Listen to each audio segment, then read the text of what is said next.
السلام عليكم بنات، شلونكم؟ اليوم حبيت أشارك وياكم تنظيف الطابق الثاني. لأنه بنات سألوا وحبوا يعرفون تفاصيل البناء. بنات الفوق هو بس غرفتين وممر وتكرمون حمام، يعني هو ترى حسب كل قطعة ايش قد تتحمل بناء، ايش قد تتحمل تفاصيل، كل قطعة تختلف. شكرا بنات لكم تعليقاتكم الحلوة، شكرا لمتابعتكم.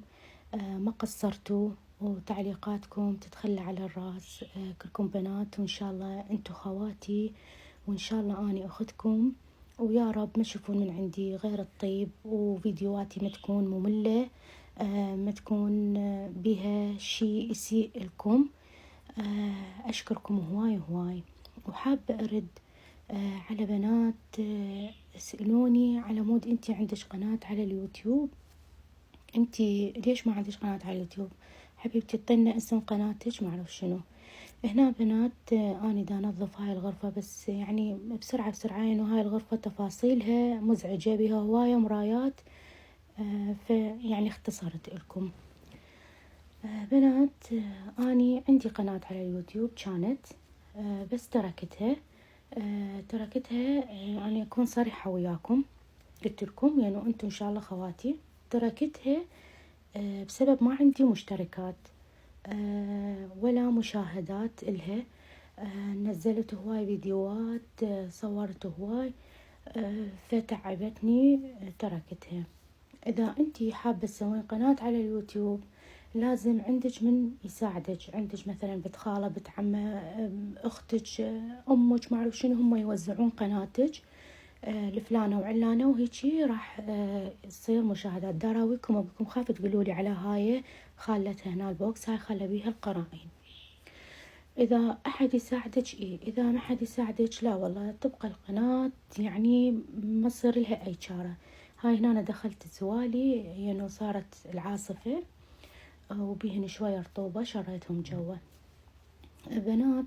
فأنا إيش قلت من سويت؟ قلت منو راح يساعدني، منو راح يساعدني؟ فكرت قلت خليني أروح للقنوات الكبيرة اللي هم هذا محتواهم، قلت أعلق لهم. فعلا سويت أنا هذا شاني، قلت لكم أكون صريحة.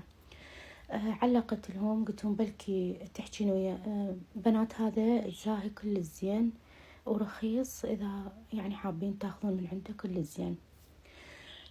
إذا تقدرين أو لو سمحتي ممكن متابعينك يتابعوني، أنا قناة جديدة من هاي التفاصيل. يا بنات، الرد كان هو مسح تعليقي، وين ما أروح يمسحون تعليقي. بس كم بنية يعني شافت التعليق اشتركت ورأستني المسح التعليق. يعني سبحان الله، هم ما يردون على متابعينهم، مش قد متابعاتهم ويحجون وياهم ويمدحوهم، وهاي ما يردون. بس سبحان الله تعليقي يشوفوه، رأستني يمسحوه. وهنا بنات داراويكم أبيكم شوفوا هاي هذن الأغصان اللي بألف، وهاي أني لزقتها وخليت بها هاي النشرة حتى على مود تغطي مالت السبلت. بس هم طبعا يفتحون لايفات باليوتيوب، وبس ما حد ساعدني. وواحدة من عندهم كانت صريحة وياي، ردت علي قالت لي حبيبتي عذريني، ما أحب مشتركاتي يرحون على غير قناة. صراحة يعني خجلت وفكرت بيني وبين نفسي، قلت أنا على اليمن خليني أتركه. تركت اليوتيوب، عندي بيه 500 مشترك. بس 500 مشترك بالنسبة لليوتيوب شيء يعني ما أعرف شو أقول لكم. يعني 1000 مشترك عنده فشي كبير، عكس التيك توك يعني هم مسوين، ما أعرف مسوينها فد لغز، البرامج لغز مسوين شي يختلف عن شي. أيوه هاي بنات، يعني هذا السبب أني تركته، وحبيت هنا أنا أنشر المحتوى مالتي. شكرا لكم بنات مرة ثانية، شكرا لكلامكم الحلو مرة ثانية، ومع السلامة حبيبي.